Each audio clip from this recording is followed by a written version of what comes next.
नमस्कार कक्षा 11 के विद्यार्थियों, आप सबका बहुत बहुत स्वागत है यूपी बोर्ड क्लासेस में, जहां पे आपको यूपी बोर्ड के सिलेबस के आधार पर वीडियो लेक्चर मिलते हैं। और मेरा नाम है प्रशांत और आज हम कक्षा 11 की गणित पाठ 7 क्रमचय और संचय की प्रश्नावली 7.3 के प्रश्न संख्या 10 और 11 को समाप्त करने वाले हैं। तो 10वां प्रश्न पढ़ते हैं, क्या है। 10वां प्रश्न लिखा गया है, MISSI शब्द के अक्षरों से बने भिन्न भिन्न क्रमचयों में से कितनों में चारों आई एक साथ नहीं आते हैं। चारों एक साथ जिसमें नहीं आते हैं उनका आपको क्रमचय बताना है। तो इसके लिए सबसे पहले जब क्रमचय मैंने पढ़ाया था तो n बताया था। n अगर आपके अलग अलग होते हैं तब क्या नियम था क्रमचय का, NPR। तब नियम था n फैक्टोरियल अपॉन में n माइनस r फैक्टोरियल। अगर यही n क्या हो जब समान हो जाए, मतलब कई सारे जैसे a b b ऐसे कई सारे एक साथ ही हो, तब इसी का नियम क्या हो गया था, NPR। जितना भी पूछा जाए उसका क्या नियम बन गया था, n फैक्टोरियल अपॉन में जैसे a यहाँ पे है जितनी बार है a फैक्टोरियल, जितनी बार b है b फैक्टोरियल, ये लगता है। अब इसके अंदर देखना, ये आपके n दिए गए हैं। n क्या है, इसमें जो भी एलिमेंट है n में वो कई सारे ऐसे हैं जो बार बार मतलब सेम है। तो यहाँ पे m देखो, m तो एक बार ही है, पर i कितनी बार है, i क्या है 4 बार। s कितनी बार है, s है 2 2 4, ये भी 4 बार है, ठीक है। p कितनी बार है, p भी 2 बार है। और कुछ है, i 4 बार हो गया, s 4 बार हो गया, p 2 बार हो गया। तो अगर हम इसका सबसे पहले निकाल दें पूरे अरेंजमेंट मतलब कुल क्रमचय की संख्या कितनी होगी, फिर उसमें से हम निकाल दें कि जो आई साथ में है उन क्रमचयों की संख्या, और फिर पूरे में से जितने साथ हैं उन्हें निकाल दें, तब हमें पता चल जाएगा कि ऐसे क्रमचय जिनमें आई एक साथ नहीं है, ठीक है। तो वही हम करने वाले हैं। सबसे पहले हम निकालते हैं कि इनसे कुल कितने क्रमचय बनेंगे, मतलब कुल कितनी अरेंजमेंट बनेगी इतने अल्फाबेट को यूज करके, ठीक है। तो उसके लिए हम यही वाला नियम लगाएंगे। तो इसमें n आप देखोगे कितना दिया गया है, 1 2 3 4 5 6 7 8 9 10 11 11 है, 11 ये ना 2 4 6 8 10 11 है। और यहाँ पे r क्या होगा, r यहाँ पे नहीं देखा जाता। r जो होता है, जो ये दिए गए जो समान है उन्हीं का फैक्टोरियल लगता है, ठीक है, इस वाले नियम में। तो यहाँ पे n तो 11 दिया गया है, यानी कि इसका जो क्रमचय होगा, कुल क्रमचय वो हो जाएगा आपका n फैक्टोरियल, n दिया गया यानी कि 11 फैक्टोरियल अपॉन में जो संख्याएं जो अल्फाबेट्स बार बार रिपीट हुए उन्हीं का फैक्टोरियल, यानी कि 4 फैक्टोरियल आई हुआ है। s कितनी बार है, ये भी 4 है। p कितनी बार है, ये भी 2 है। और इसे हम हल करेंगे तो हमारा रिजल्ट आ जाएगा जो बताएगा कि कुल कितने अरेंजमेंट बन सकते हैं, ठीक है। जिसमें आई भी एक साथ होगा वो वाले भी अरेंजमेंट होंगे। फिर हम एक निकालेंगे जिसमें आई एक साथ है वो वाले अरेंजमेंट, और फिर वो वाला अरेंजमेंट इसमें से माइनस कर देंगे तो हमारा रिजल्ट मिल जाएगा। इसको हम हल करेंगे तो ये आ जाएगा आपका 34,650 आंसर। आप इसे हल करके देख लेना, ये हो जाएगा 11 गुणे 10 गुणे 9 गुणे 8 गुणे 7 गुणे 6 गुणे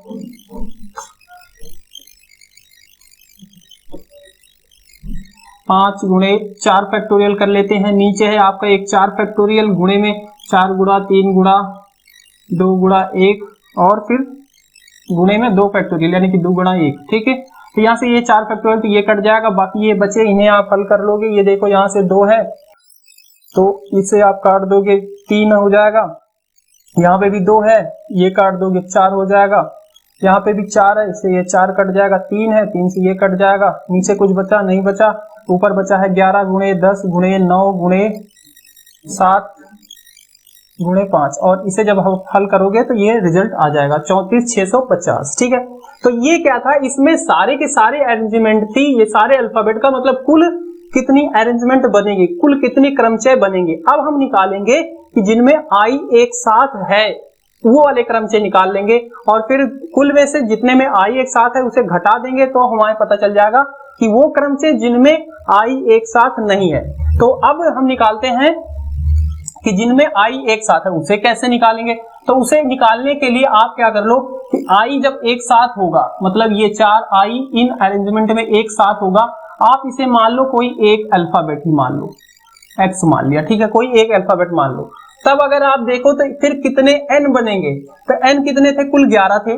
11 में से आप 4 को एक मान लिए, एक अल्फाबेट, ठीक है, तो ये बच गया 7 और ये कितना हो जाएगा 8, क्योंकि 11 में से 4 चला गया तो बचा 7, ठीक है, 11 में से 4 चला गया बचा 7, और फिर ये 4i को आपने एक मान लिया तो ये एक अल्फाबेट और हो जाएगा, यानी कि n आपका 8 हो गया। बात क्लियर है, n आपका 8 हो गया, और फिर इससे आप क्रमचय निकाल लो, तो फिर कुल क्रमचय कितना आएगा जिनमें i एक साथ है, ठीक है, कुल क्रमचय जिसमें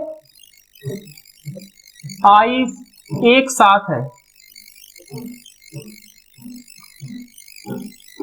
ठीक है, तो ये हो जाएगा n फैक्टोरियल, n यहाँ पे 8 है, ठीक है, और फिर क्या s इसमें क्या है, बाकी तो सारी अरेंजमेंट होगी ना, 4 है, यानी कि 4 फैक्टोरियल इंटू में 2 फैक्टोरियल, और इसे हम हल करेंगे तो ये हो जाएगा 8 गुणा 7 गुणा 6 गुणा 5 गुणा 4 फैक्टोरियल, नीचे में 4 फैक्टोरियल गुणे में 2 गुणा 1 कर देंगे, 4 फैक्टोरियल मर जाएगा, 2 से इस 8 को काट देंगे तो ये बच जाएगा 4, तो ऊपर बचेगा 7 गुणा 6 गुणा 5 गुणा 4, और जब इसे हम को आप जब गुणा करोगे तो ये हो जाएगा 840, ठीक है।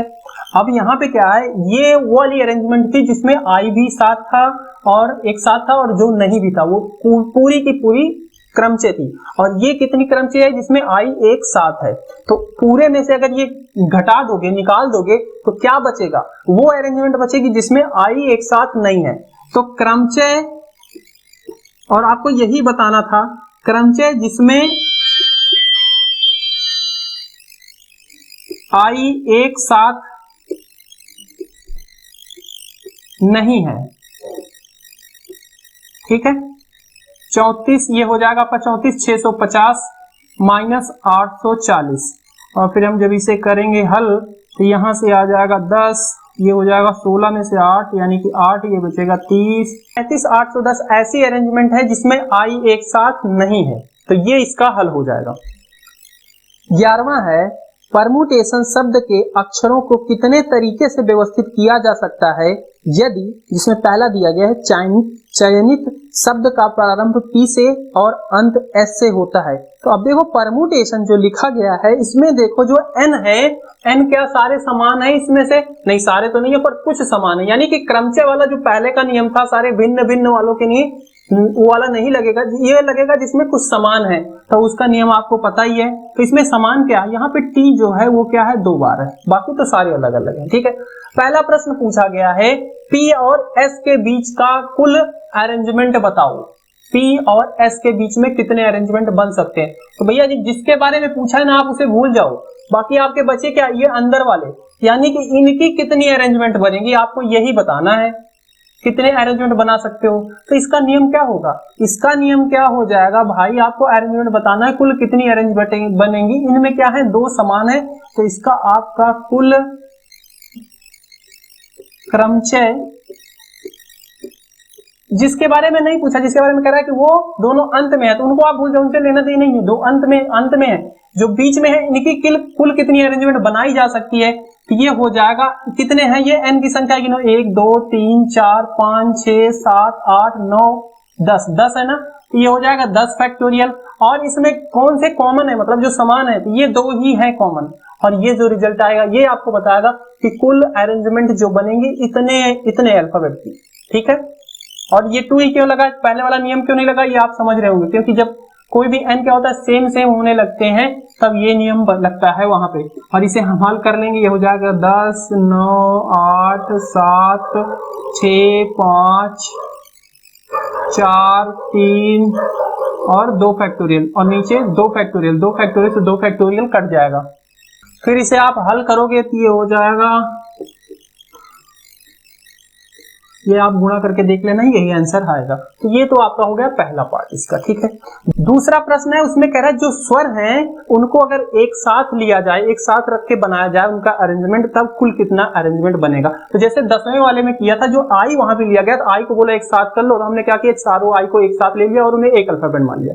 उसी तरीके से यहाँ पे जितने भी स्वर हैं हम उन्हें एक मान लेंगे, एक अल्फाबेट मान लेंगे। तो यहाँ पे 1 2 3 4 5 स्वर है, वो है आई है, ए है, ये ठीक है, 5 स्वर है, तो 5 स्वर को एक अल्फाबेट मान लेते हैं। अब बताओ टोटल एन कितने होंगे?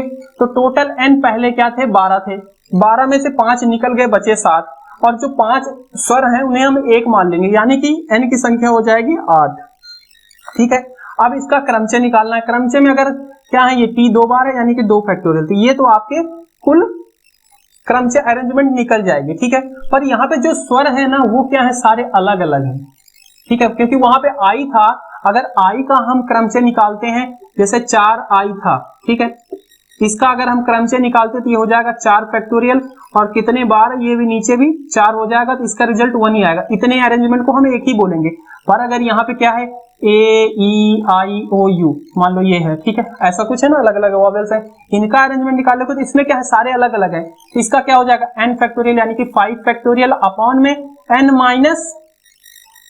माइनस आर, जितने की अरेंजमेंट पूछी जाए।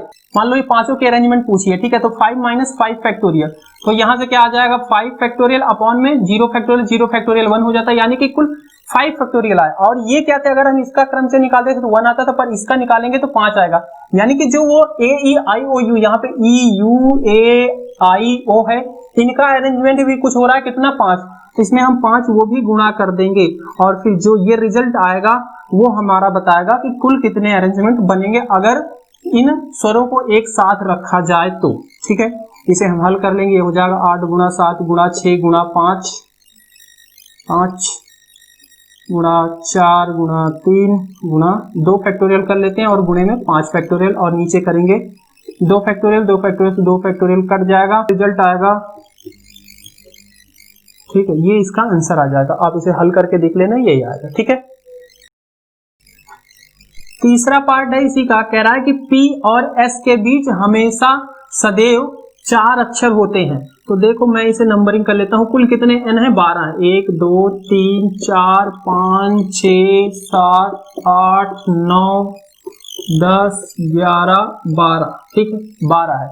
आपको पूछ रहा है P और S के बीच हमेशा 4 अक्षर होंगे, ठीक है, उनका आपको अरेंजमेंट बताना है। तो P और S का सबसे पहले भूल जाओ, और उनकी कितनी अरेंजमेंट निकलेगी, जैसे पहला वाला पार्ट किया था वो निकाल लो। ठीक है, कि P और S को अगर आप भूल जाओ तो कुल कितनी अरेंजमेंट बनेगी, तो ये कुल 12 है, 12 में से 2 निकल गए, यानी कि n की संख्या हो गई 10, और इसमें सेम T है यानी कि 2 फैक्टोरियल, ये तो कुल अरेंजमेंट निकली। ठीक है, अब अगर P और S के बीच में 4 अल्फाबेट रहते हैं, तो हम पहला P यहाँ पे मान लिए, या यहाँ पे समझा, यही 12 है ना कुल अरेंजमेंट, कितने n कितने, 12 वही लिख रहा था। पहला P अगर यहाँ पे है, ठीक है, तो S कहाँ पे होगा, इसके बीच में 4, यानी कि यहाँ पे होगा।